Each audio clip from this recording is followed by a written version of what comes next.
ಎಲ್ಲರಿಗೂ ನಮಸ್ಕಾರ ಸ್ನೇಹಿತರೆ. IPL 2025ನಲ್ಲಿ RCB ಎಂಥ ಪ್ರದರ್ಶನ ಕೊಡ್ತಾ ಇದೆ ಅಂತ ಎಲ್ಲರಿಗೂ ಗೊತ್ತಾಗಿದೆ.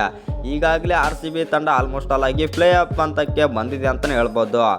ಇನ್ನು ಕೆಲವು ಮ್ಯಾಚಸ್ಗಳಾದರೆ ಬಾಕಿ ಇವೆ ಮತ್ತು ಪ್ಲೇ ಆಫ್ ಮ್ಯಾಚಸ್ ಕೂಡ ಬಾಕಿ ಇವೆ ಅಂತಲೇ ಹೇಳ್ಬೋದು RCB ತಂಡದ್ದು. ಆ ಕಾರಣದಿಂದಾಗಿ ಇದೀಗ RCB ತಂಡಕ್ಕೆ ಒಂದು ದೊಡ್ಡ ಇಂಪ್ಯಾಕ್ಟ್ ಆದರೆ ಆಗಿದೆ ಮತ್ತು ದೊಡ್ಡ ಪ್ಲೇಯರೇ ಆಡೋದು ಅನುಮಾನ ಅಂತ ಇದ್ದಾರೆ ಅಂತಲೇ ಹೇಳ್ಬೋದು. ಹಾಗಾದರೆ ಆಟಗಾರ ಯಾರಂತ ತಿಳ್ಕೊಂಬರೋಣ ಬನ್ನಿ.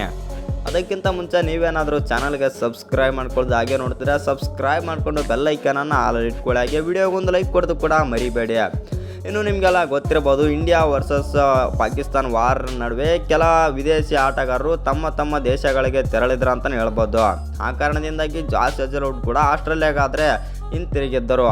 ಆದರೆ ಇದೀಗ ಬರ್ತಾ ಇರೋ ಮಾಹಿತಿಗಳ ಪ್ರಕಾರ ಜಾಸ್ ಹೇಜಲ್ವುಡ್ ಅವರು ಭುಜದ ನೋವಿನಿಂದ ಬಳಲುತ್ತಿದ್ದಾರೆ ಮತ್ತು ಆ ಕಾರಣದಿಂದಾಗಿ RCB ಮುಂದಿನ ಪಂದ್ಯಗಳಿಗೆ ಇವರು ಬರೋದು ಡೌಟ್ ಮತ್ತು ಇಂಡಿಯಾಗೆ ಮತ್ತೆ ತಿರುಗೋದು ಡೌಟ್ ಅಂತ ಅನುಮಾನಗಳಂತ ಸ್ಪೆಕ್ಯುಲೇಷನ್ಸ್ ಮತ್ತು ರೂಮರ್ಸ್ ಆದರೆ ಹೇಳ್ತಾ ಇದ್ದಾರೆ ಅಂತಲೇ ಹೇಳ್ಬೋದು. ಒಟ್ಟಿನಲ್ಲಿ ಹೇಳ್ಬೇಕಂತಂದರೆ ನಮ್ಮ RCBಯ ಮೇನ್ ಬೌಲರ್ ಆಗಿರುವಂಥ ಜಾಸ್ ಹೇಜಲ್ವುಡ್ ಅವರು ಮುಂದಿನ ಪ್ಲೇ ಆಫ್ ಪಂದ್ಯಗಳಿಗೆ ಆಡೋದು ಅನುಮಾನ ಅಂತಲೇ ಹೇಳ್ಬೋದು. ಇನ್ನು ನಿಮ್ಮ ಪ್ರಕಾರ ಏನು ಅನಿಸುತ್ತಂತ ಕಮೆಂಟ್ ಮಾಡೋದನ್ನು ಮರಿಬೇಡಿ. ಈ ಬಾರಿ IPL ಅಲ್ಲಿ ನಮ್ಮ RCB ತಂಡ ಕಪ್ ಹೊಡೆಯುತ್ತಿಲ್ವಂತ ಕಮೆಂಟ್ ಮಾಡೋದನ್ನು ಕೂಡ ಮರಿಬೇಡಿ.